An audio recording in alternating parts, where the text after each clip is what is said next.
Саламатсыздар ма, құрметті студенттер? Мен жоғары инженерлік технологиялық колледжінің технологиялық бөлімінің арнайы пәндер оқытушысы, ветеринария ғылымдарының магистрі Жұбанышева Гүлдәурен Қажыбайқызы.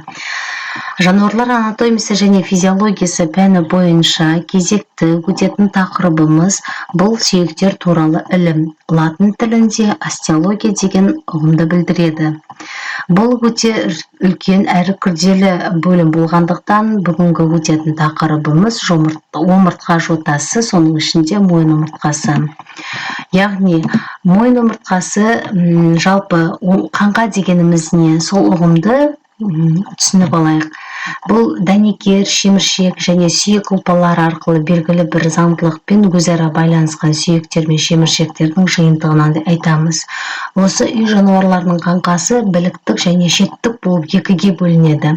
Яғни біліктік қаңқаға бас, өздеріңіз көз алдарыңызға осы жануардың мысалы ірі қараның бейнесін елестетіңіздер. Яғни біліктік қаңқа бұл жануардың басы, мойны, тұлғасы, құйрық сүйектерін біріктіретін болатын болсақ, ал шеттік қаңқа дегеніміз, яғни аяқ қаңқасы, алдыңғы, яғни кеуделік және артқы жамбастық аяқ сүйектерінен құралған. Омыртқа бағанасы омыртқалардың өзара байланысуы нәтижесінде түзілген. Ол өзінің құрайтын омыртқалардың түрлеріне сәйкес мойын, арқа, бел, құйымшақ және құйрық бөлімдерінен тұрады. Жалпы мойын омыртқасы дегеніміз не? Мойын омыртқасы латын тілінде vertebra cervicalis деген ұғымды білдіреді. Сүтқоректілерде мойын омыртқасы жетеу болады. Бірінші және екінші мойын омыртқа және соңғы жетінші мойын омыртқа басқа омыртқаларға қарағанда ерекше келеді. Ірі қараның омыртқасы қысқа, жаңағы денесінен қысқа болып келеді. Жақсы көрінетін басы мен шұңқырынан терең келген, краниальды және каудальды омыртқа ойықтарынан тұрады.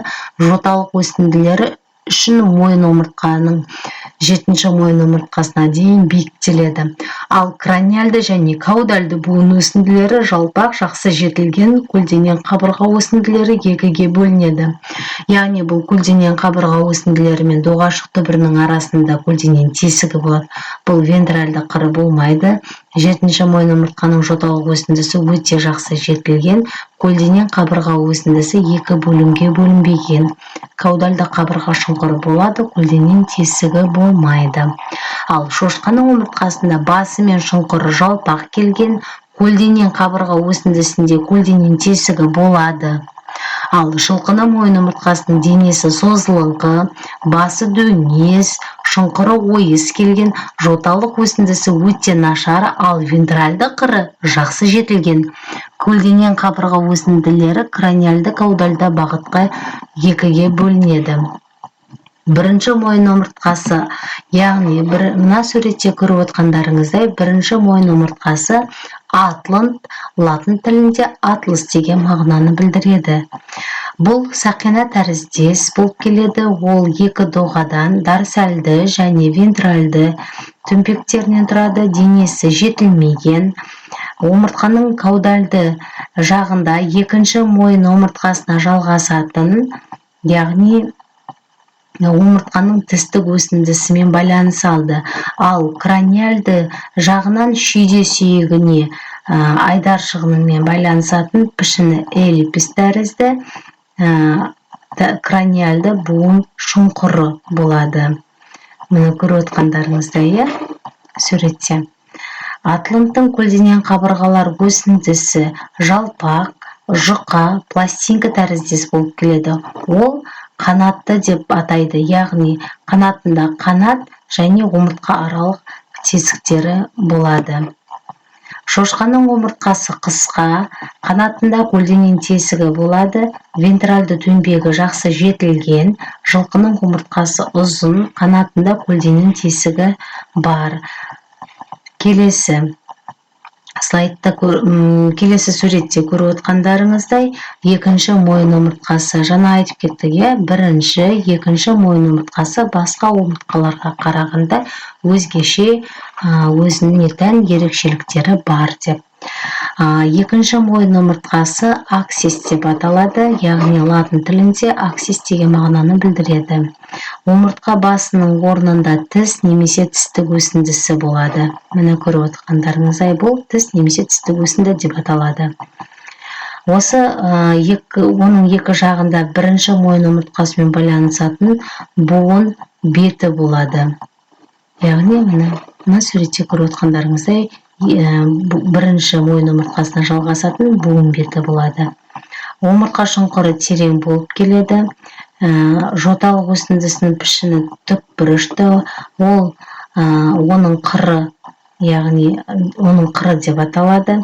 Және де бұл каудальды буын өсінділерімен ерекшеленген краниальды омыртқа ойықтарында омыртқа аралық тесіктер болады.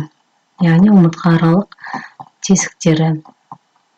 Және де көлденең қабырғалар арасында екіге бөлінген, олардың көлденең тесіктері де болады. Ал қатар жатқан омыртқалардың екі шұңқыры қабырғаларында, яғни мына шұңқыры деп аталады.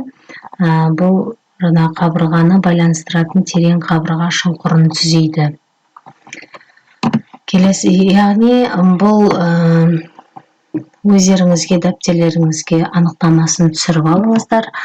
Келесі жаңағы слайдта жылқыда тістік өсіндісі жартылай цилиндрлі пішінді болып келеді. Яғни айырмашылығын, бұл жерде біз айтып отырғанымыз, ұшы өткірленген буын беті өсіндісі жан-жағынан және астынан көмкерген, қыры жақсы жетілген, екіге бөлінген және каудальды буын өсінділері болады. Вентральды қыры өте жақсы дамыған. Ал жетінші мойын омыртқада, яғни көлденең өсіндісі сыңар және оның түбінде көлденең тесік болмайды. Жоталық өсіндісі басқа мойын омыртқаларға қарағанда жақсы жетілген.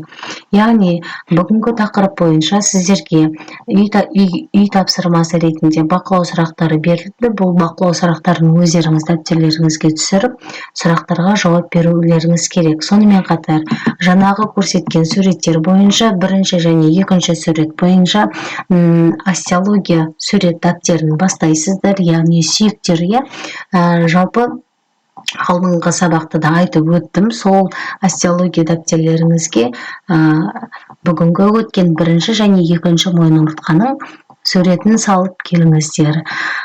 Бүгінгі сабақ аяқталды. Сау болыңыздар.